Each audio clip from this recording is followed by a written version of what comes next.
Kadin Logistik for All. Sahabat logistik setanah air, kembali kita menemani di episode kali ini, yaitu episode yang sangat ditunggu-tunggu. Tentunya ini menjelang Lebaran, dan saat ini juga saya sampaikan selamat menunaikan ibadah puasa. Semoga sahabat logistik bisa menyelesaikannya dengan lancar dan menjadi ibadah buat kita semua. Sesuai dengan tema kali ini, logistik Lebaran di antara peluang dan tantangan, besarkah cuannya? Sahabat logistik, saya Akbar Johan, Kepala Badan Logistik dan Rantai Pasok Kadin Indonesia, tentunya sudah menghadirkan dua narasumber yang sangat kompeten, sangat berpengaruh tentunya dalam kebijakan-kebijakan tertentu sesuai dengan materi kita. Dan satunya narasumber yang tidak asing lagi, katanya tukang demo, ya, yaitu Ketua Umum Organda, Bapak Andre. Apa kabar Pak Andre? Siap Pak Akbar. Saya harus salaman dulu nih. Saya panggil bro aja ya. Amin. Okay. Bro aja. Thank you. Terima kasih waktu dan kesempatannya. Harus dan wajib hadir. Dari Wakil Kementerian Perhubungan, Bro Danang, apa kabar? Siap. Saya terima kasih juga bisa hadir di acara kita. Siap, alhamdulillah. Sahabat logistik, tentu tidak sabar mendengarkan sharing dan juga solusi-solusi mengenai angkutan Lebaran hari ini. Dan sebelum kita kulik lebih dalam, lebih tuntas, kita saksikan dulu tayangan berikut ini. Tanpa terasa, puasa Ramadan 2024 hampir di ujung waktu. Seminggu lagi, umat muslim di seluruh dunia akan merayakan Hari Kemenangan. Dan sudah menjadi tradisi di tanah air, Lebaran berarti pulang kampung. Tahun ini, Kementerian Perhubungan memperkirakan 28 juta lebih perantau di wilayah Jabodetabek akan mudik ke kampung halaman. Mengantisipasi pemudik sebesar itu, Kementerian dan pihak terkait telah mempersiapkan armada dengan sebaik-baiknya. Mulai dari angkutan darat berupa bis dan kereta api yang menggunakan kapal terbang maupun yang mudik memakai kapal laut. Tidak hanya para pemudik, mobilitas tinggi juga terjadi dengan arus masuk dan keluar barang. Pergerakan distribusi logistik Lebaran bahkan sudah berjalan dari awal bulan puasa dan akan mencapai puncaknya pada pekan ini. Dengan intensitas transaksi yang tinggi serta pelibatan orang dan barang yang begitu besar, tidaklah salah kalau pengusaha dari berbagai sektor selalu memanfaatkan momentum hari raya untuk mengejar keuntungan. Namun semua potensi dan peluang cuan tersebut tidak didapat dengan mudah. Banyak tantangan dan hambatan yang kerap dihadapi pelaku dunia usaha. Bahkan beberapa di antaranya mengalami penurunan pendapatan karena terdampak peraturan yang diberlakukan pemerintah selama masa libur Lebaran. Lalu, hal-hal apa saja yang dihadapi pengusaha, terutama bisnis logistik dan transportasi memasuki masa mudik hingga arus balik Lebaran? Benarkah setiap Lebaran berarti cuan? Bagaimana pula pengusaha angkutan darat menyikapi sejumlah peraturan yang sebagiannya justru tidak berpihak kepada mereka? Dan seperti apa pemerintah meresponnya?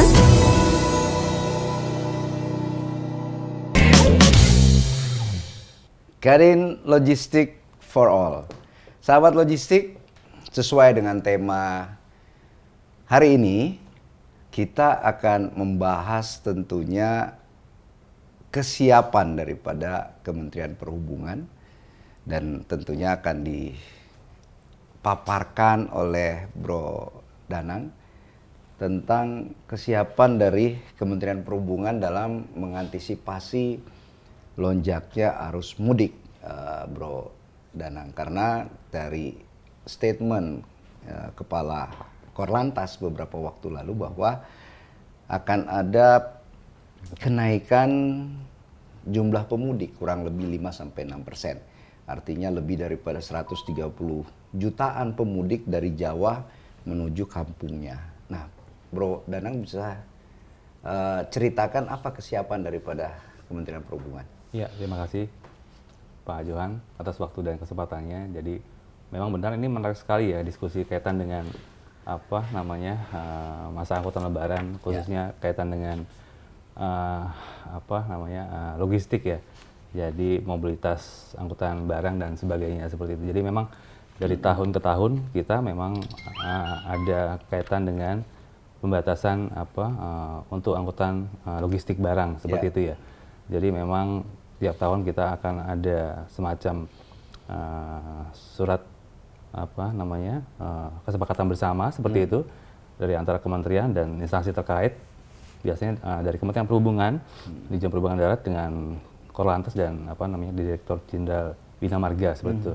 Nah, saat ini ada aturan seperti itu masih belum kita bisa share karena masih dalam proses tahapan finalisasi seperti itu. Jadi emang ada seperti itu. Tadi benar yang disampaikan Pak Johan, ada sekitar kenaikan 6-7% ya kalau tidak salah. Itu analisa dari Korlantas. Oleh sebab itu maka kita juga antisipasi. Jadi kalau angkutan Lebaran ini kan mobilitasi masyarakat untuk mungkin mudik seperti itu tinggi ya. Nah, itu bisa kita antisipasi dengan cara mungkin pengaturan mobilitas angkutan barang itu sendiri untuk bisa memperlancar prioritas kaitan dengan arus mudik tadi itu. Mungkin itu seperti itu, Pak. Ya, Bro Nanang, ini kan mengenai mobilisasi orang ya. Tetapi kita yang ingin kita cermati adalah mobilisasi logistik. Iya. Tadi Bro Nanang cerita bahwa ada kesepakatan antara instansi pemerintah. Ya.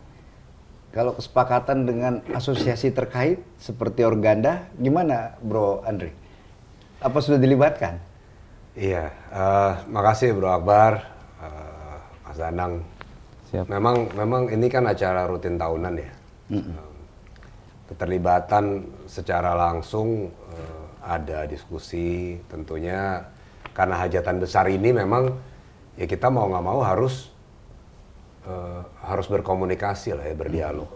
Tadi Bro Akbar kan udah singgung, hajatan besar masyarakat ini kan penumpangnya sebenarnya. Nah, apa impactnya sekarang di barang? Ya memang kita melihat tadi mengacu ke pertanyaan, apakah cuan tidak cuan? Ya cuan tetap harus cuan, tapi problem tetap ada gitu. Ya karena memang tadi seperti disampaikan walaupun belum bisa dipublikasikan, tapi pengaturan-pengaturan itu kan sudah didiskusikan sebenarnya. Mau nggak mau untuk hajatan yang ini, saya pikir ya kita memang harus kontribusi. Pasti. Ya kan? Kontribusinya apa? Ya dari kesepakatan bersama itu mana yang bisa meminimalisasi problem di lapangan. Itu kan tujuannya gitu. Betul. Kita setuju bahwa pengaturan pembatasan itu wajar atau perlu dilakukan kali ini karena hajatan ini hajatan nasional yang cukup besar, terutama di Pulau Jawa, Sumatera lah ya sekarang. Tetapi yang seperti apa? Itu yang saya pikir lebih penting. Ya, Bro Danang, Bro Andre, kita sebenarnya ingin mengulik soal isu solusi yang selalu dikeluarkan oleh Kementerian Perhubungan, khususnya Kementerian Perhubungan Darat nih, ya, mengenai pembatasan bahkan pelarangan. Padahal kita tahu pembangunan infrastruktur jalan itu sangat masif, Bro. Ya, tol di mana-mana lintas Jawa. Ya. Kalau misalnya ini cerita 10 tahun lalu, ya mungkin isu pembatasan pelarangan tempatnya Bro Andre bisa memahami, ya. Artinya dampak daripada pembangunan infrastruktur ini, kenapa kebijakannya masih belum berubah, masih dilakukan semacam pemadam kebakaran aja, udah larang, udah pembatasan untuk kargo barang-barang logistik, ya kita prioritaskan untuk mobilisasi penumpang. Bisa dijelaskan, Bro Danang? Iya, seperti yang saya sampaikan di awal. Jadi artinya bukan tanpa ada solusi ya seperti itu ya. Jadi ada pembatasan itu memang kita lakukan atas kesepakatan dari instansi terkait seperti itu.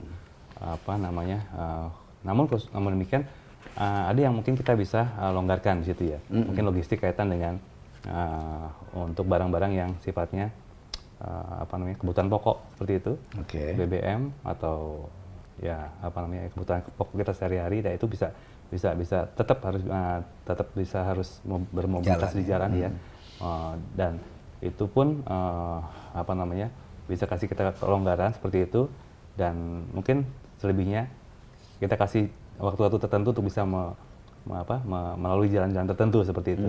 Sehingga kami juga berharap di sini bahwa kepada para pengusaha, perusahaan-perusahaan angkutan barang bisa menyesuaikan dengan nanti mungkin kita keluarkan seperti apa surat kesepakatan bersama tersebut untuk bisa mengantisipasi jam-jam tanggal-tanggal tersebut gitu loh. Jadi bisa mengatur pengiriman barang, mendelivery dan sebagainya gitu ya. Oke. Bro Danang, ini kan menyangkut cuan tadi yang disampaikan. Terutama pembatasan bahkan pelarangan yang kita fokus di sini salah satunya adalah barang kepentingan ekspor nih. Itu pun juga dilakukan pembatasan dan pelarangan. Padahal ekspor itu prosesnya tidak instan. Ada reputasi negara yang dipertaruhkan soal delivery-nya. Dan tentu akan berdampak pada nama baik ya. Di saat pemerintah ingin mengubur potensi pemasukan devisa. Bro Andre, apa respon teman-teman pengusaha angkutan darat dengan kebijakan daripada Kementerian Perhubungan yang setiap tahun nih ya dengan isu hajatan besar, Lebaran dan hari-hari besar lainnya?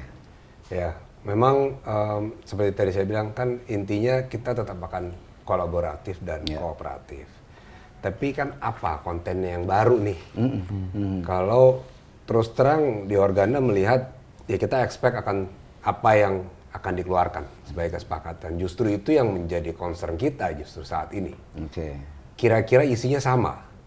Nah kalau mengacu kepada yang tahun-tahun lalu dilakukan, kita inginnya melihat lagi gitu. Apakah melakukan yang sama itu memang mempunyai impact yang signifikan? Betul. Atau apakah kita membuat create sistem baru sehingga ini menjadi lebih efektif justru. Contoh, kalau pelarangan tadi disinggung truk jenis tertentu. Apakah benar itu sangat mengurai? Apakah benar itu sangat mengganggu? Kalau kita ngeliat jumlahnya angkutan barang saja kan kita tahu lah ya, jumlahnya kan less than 10% gitu ya. Dari 10% itu yang dilarang golongan berapa? Nah, ini kan ya tadi cuan ya tidak cuan buat yang dilarang, yang lain kan tetap bisa jalan.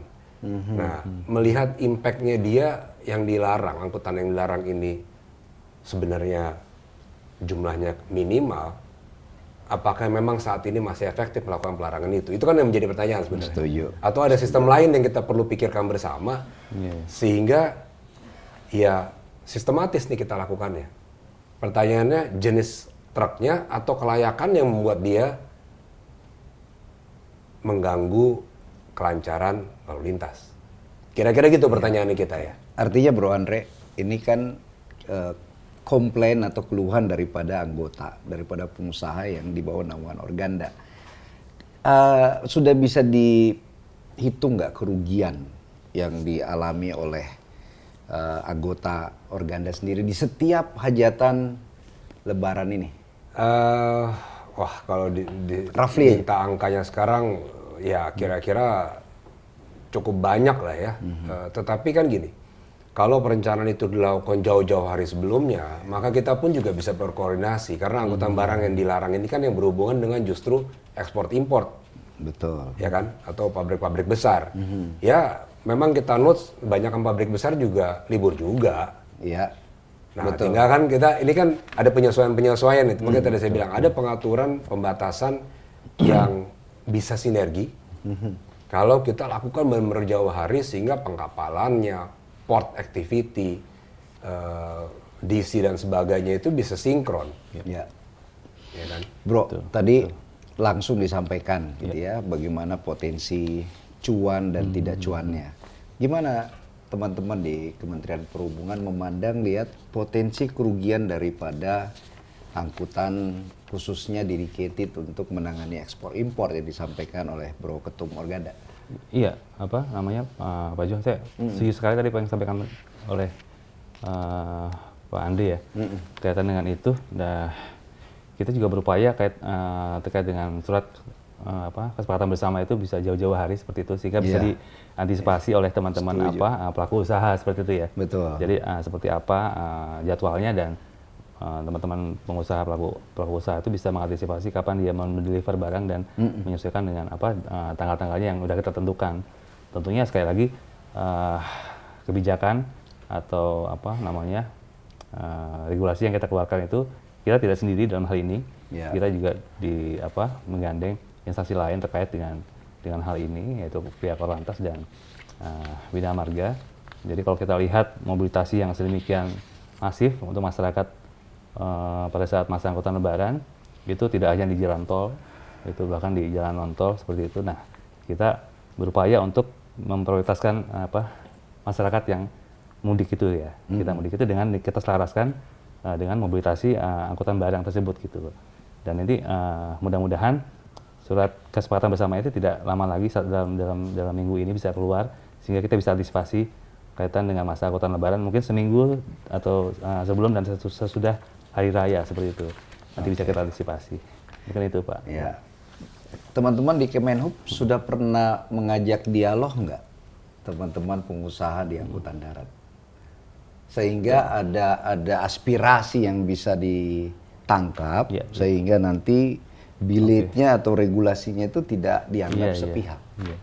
Tentunya sudah ya, artinya seringkali juga kita mungkin buka forum diskusi dengan teman-teman Organda.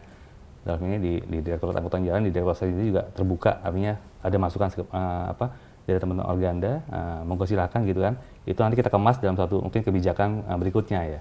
Ketika ada masukan yang mungkin positif ya, kita juga tidak menutup mata seperti itu. Kita akan akomodir, kita akan mungkin sampaikan untuk jadi poin-poin yang jadi perhatian kita gitu untuk kebijakan selanjutnya gitu ya. Ada juga kami dengar ada solusi untuk memberlakukan one way traffic. Ya, gimana menurut Bro Danang? Iya, itu one way traffic mungkin nanti akan dilakukan pada saat masa-masa angkutan Lebaran. Nah, itu sifatnya situasional ya. Situasional, nanti melihat arus lalu lintas pada saat itu gitu ya. Nanti juga itu pemberlakuan one way atau kaitan dengan rekayasa lalu lintas manajemennya, itu nanti kewenangan dari pihak kepolisian ya. Dalam hal ini teman-teman dari Korlantas nanti bisa menyiasati di ruas jalan tertentu itu akan diberlakukan one way misalkan. Itu sifatnya situasional gitu, sesuai dengan seperti apa nanti arus lalu lintas pada saat itu gitu. Oke, artinya ini rekayasa traffic. Betul. Dan skema one way traffic ini bukan hal yang baru. Gimana teman-teman Organda menemui di lapangan, Bro? Ini permasalahan di anggota Organda ini dengan one way traffic semakin besar nih masalahnya. Tadi kan kita berbicara mengenai angkutan barang besar. Yang barang kecil tidak terpengaruh.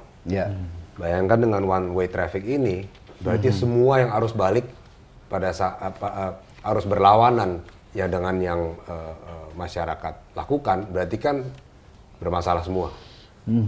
Angkutan barang balik ke arah kota besar pada musim mudiknya ataupun arus baliknya berarti arah keluar kotanya kan gitu. Kenapa saya bilang lebih besar? Karena impact-nya ke berbagai macam angkutan maupun penumpang dan pribadi yang memang menggunakan itu. Nah ini kan impact-nya kemana-mana nih akhirnya.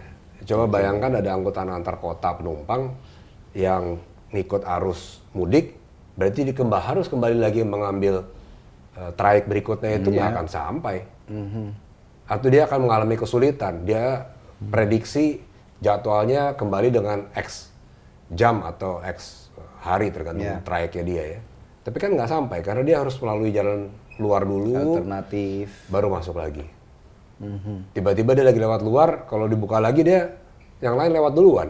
Nah ini kan justru sesuatu yang tidak bisa diprediksi. Memang benar tadi yang disampaikan. Ini kan kebijakan situasional. Hanya ini yang membuat di lapangan ini semakin unexpected.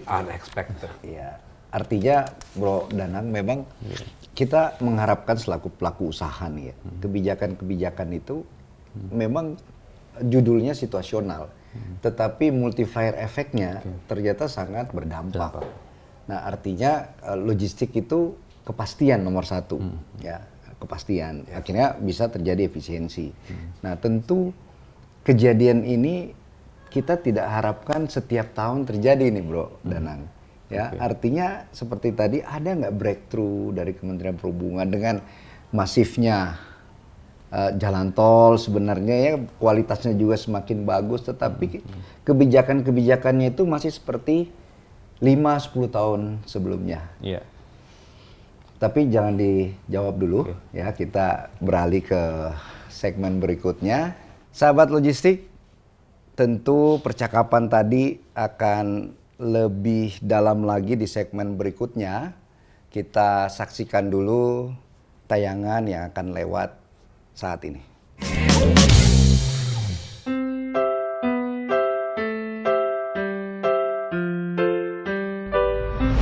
Aduh ya, ini kenapa semua barangnya belum di packing? Aduh. Aduh, Bunda, Ayah lagi bantu packing. Aduh, Ayah udah telepon truknya kan? Ya, ampun Bunda. Ayah lupa lagi. Kalau raja pindah, mau pindah sekarang gak perlu repot, tinggal mau raja pindah. Raja pindah itu apa ya, Pak? Raja Pindah itu, Ibu, jasa profesional yang menangani proses pindahan rumah, kantor, apartemen, dan lain-lain. Servis kami, Bu, mulai dari pengepakan, pengangkutan, penurunan, transportasi, sampai dengan penataan kembali di lokasi tujuan. Selain itu, kami mempunyai gudang penyimpanan barang. Oh, begitu. Mau pindah? Kalau Raja pindah aja. Moving Indonesia. Tadi infrastruktur moda transportnya. Iya. Saya ke Bro Andre, kalau kita menyoroti infrastruktur jalannya, plus tadi juga disinggung mengenai ketersediaan BBM-nya. Ya. Gimana teman-teman? Langsung ketawa Bro Andre nih mengenai BBM nih. Bisa di elaborate? Ya, BBM kan bahan bakar kan, soalnya. Jadi rada ketawa sih. Jangan sampai panas soalnya. Oke.